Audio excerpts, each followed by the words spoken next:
Bismillahirrahmanirrahim. Assalamu alaikum students.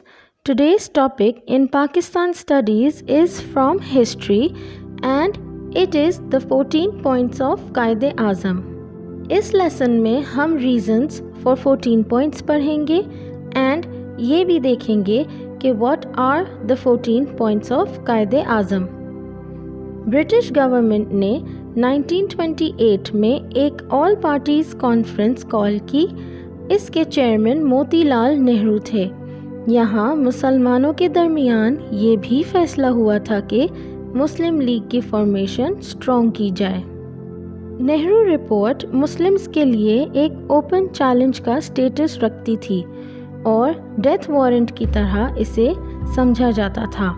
इससे clear था कि हिंदू मेजॉरिटी हिंदुस्तान में एक ऐसी गवर्नमेंट बनाना चाहते थे जो हमेशा के लिए मुस्लिम्स के ऊपर एक बोझ हो. मिस्टर नेहरू ने एक हिंदूज के फेवर में रिपोर्ट पेश की जिसमें इंडियन कॉन्स्टिट्यूशन के लिए सजेशंस थीं. इसलिए इसे नेहरू रिपोर्ट कहा जाता है और ये रिपोर्ट मुस्लिम्स के लिए एक्सेप्टेबल नहीं थी. उस वक्त मुस्लिम्स इंतशार या एनार्की का शिकार थे और इसी नेहरू रिपोर्ट ने उनकी आंखें खोल दी और वो मुत्तहिद या यूनाइटेड हो गए. नेहरू रिपोर्ट को एक हिंदू रिपोर्ट करार दिया गया क्योंकि इस रिपोर्ट में all the demands of Hindus को फुलफिल किया जा रहा था and demands of Muslims were not kept. In other words, this report was totally in favour of the Hindus. Muslims ने इस रिपोर्ट को कम्प्लीटली रिजेक्ट कर दिया and during all parties meeting held at Calcutta in December 1928, Jinnah demanded to amend the Nehru report.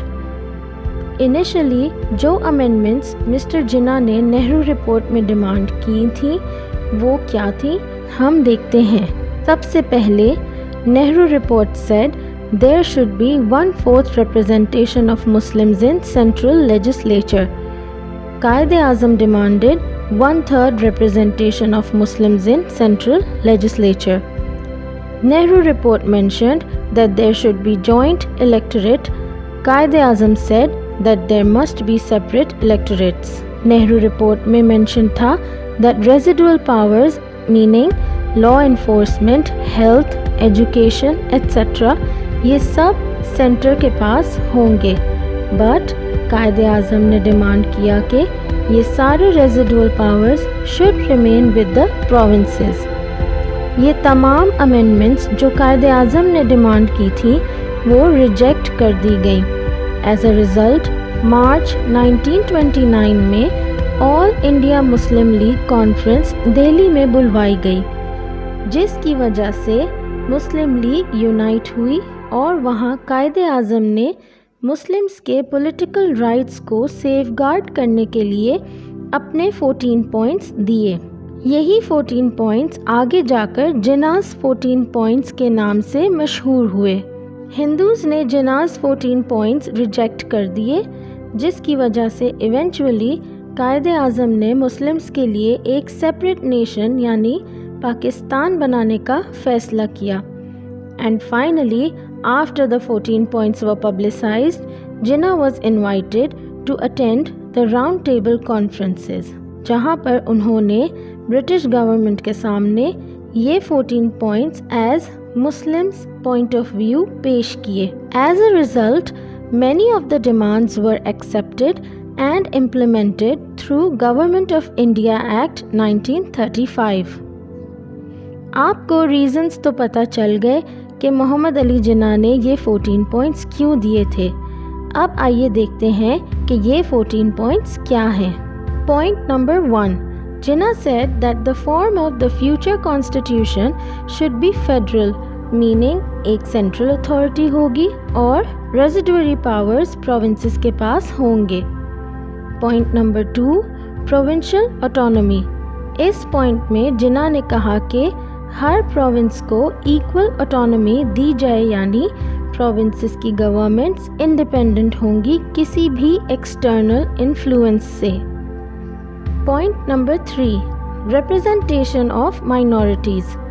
इस point में ये emphasis दिया गया है कि एडिक्वेट एंड इफेक्टिव रिप्रेजेंटेशन मिलेगी माइनॉरिटीज़ को ईच प्रोविंस में without reducing the majority amongst the people. Fourth point, number of Muslim representatives. इस पॉइंट में कायदे-आज़म ने क्लियर किया और अपनी डिमांड पेश की that Muslim representation shall not be less than 1/3 in the Central Legislative Assembly। यानी सेंट्रल लेजिस्लेटिव असेंबली में मुस्लिम्स की रिप्रेजेंटेशन एट लीस्ट 1/3 होगी। Fifth point, separate electorates. Quaid-e-Azam demanded separate electorates for the Muslims, meaning communal groups की representation continued रहेगी through separate electorates. Point number 6, Muslim majority provinces. इस point में कहा गया कि अगर कभी फ्यूचर में टेरिटोरियल डिस्ट्रीब्यूशन हुई तो मुस्लिम मेजॉरिटी पर कोई असर नहीं पड़ेगा। Point number 7, it was about religious liberty, meaning all communities will have full religious liberty, that is liberty to worship and observe, liberty of education, etc. Point number 8, कायदे-आज़म की Muslims के लिए ये demand थी कि कोई भी बिल किसी भी लेजिस्लेचर में पास नहीं होगा अगर 3/4 मेंबर्स उसे रिजेक्ट कर दें। ये मुस्लिम्स के लिए एक बहुत बड़ा बेनिफिट था। 9th पॉइंट सिंध की सेपरेशन का था, that is Sindh should be separated from Bombay presidency. Sindh Bombay presidency के कैपिटल से बहुत दूर भी था एंड कल्चरली भी वो बॉम्बे प्रेसिडेंसी से बहुत डिफरेंट है, so that's why this demand was put forward. On the other hand, Muslim League would also have an additional province to rule. 10th point was about reforms in North-West Frontier Province and Balochistan. It was that reforms in both these provinces should be made on the same footing as in other provinces. 11th point was about government services, that Muslims को adequate share मिलना चाहिए in all the services of the state. Point number 12 was about protection of Muslims culture and religion. कायदे-आज़म ने demand की कि constitution में इस बात का ख्याल रखा जाए कि मुस्लिम्स को प्रॉपर सेफगार्ड दी जाएगी for the protection of their culture, religion, language, education, personal laws and Muslim charitable institutions. 13th point was for Muslim ministers in the cabinet.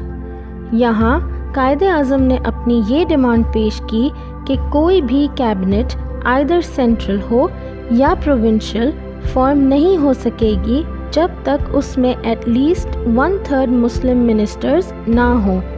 14th and last point of Jinnah's 14 points was about the constitution, that no change shall be made in the constitution by the central legislature except with the concurrence of the state constituting the Indian Federation, meaning जब तक Indian federation states की agreement नहीं होगी कोई changes constitution में possible नहीं होंगे।